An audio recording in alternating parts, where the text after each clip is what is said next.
A 336-page report put together in Pakistan about Pakistani intelligence and their failures in not realizing that bin Laden was in their country for 9 long years. He had 6 different hideouts within Pakistan, and the people who put this together actually talked to 200 witnesses.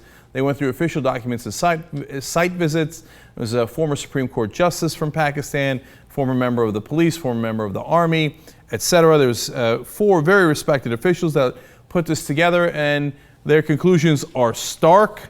First of all, of course, this had to be leaked, and it was leaked to Al Jazeera because it was so embarrassing of the military and the government that apparently, even though it had been ready for months, the government decided, let's not go ahead and release this. So here are some of the conclusions. They say the extent of incompetence, to put it mildly, was astounding, if not unbelievable. And if that wasn't clear enough, they also said, this has been a case of nothing less than a collective and sustained dereliction of duty by the political, military, and intelligence leadership of the country. Gee, I wonder why they didn't put that report out in public. So now, here are some of the interesting facts we learned from that.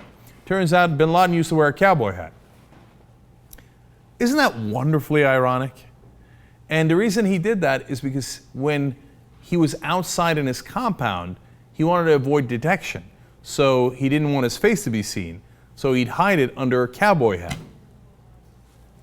Just about the most ironic thing you could imagine. Okay, so I wonder if it was a black hat. Probably.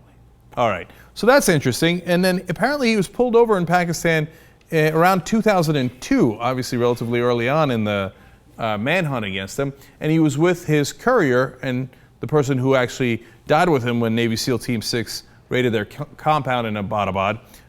And the cop didn't realize that bin Laden was in the back of the car. And so Al-Qaeda, the courier, was like, oh yeah, sorry about the speeding, no big deal, okay. Can you imagine you're that cop? There is the most wanted man in the world. And you're like, okay, now don't do it again. Okay, that's not right. That's not right, okay. Now, it's interesting because in the report, the question is, and they keep hinting at it, they don't say that Pakistan did this on purpose. Remember, bin Laden was hiding out half a mile from Pakistan's version of West Point, right? Half a mile. And his compound was obviously strange. It had barbed wire, it was a giant house, and it was a ton of security.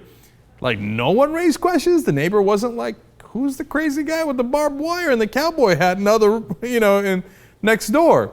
And nobody at West Point driving a half a mile by, Pakistani West Point, noticed that? And in the report, they sprinkle in, like, at best incompetence, which makes you say, what is it at worst, right? So, fascinating things that we found out about him.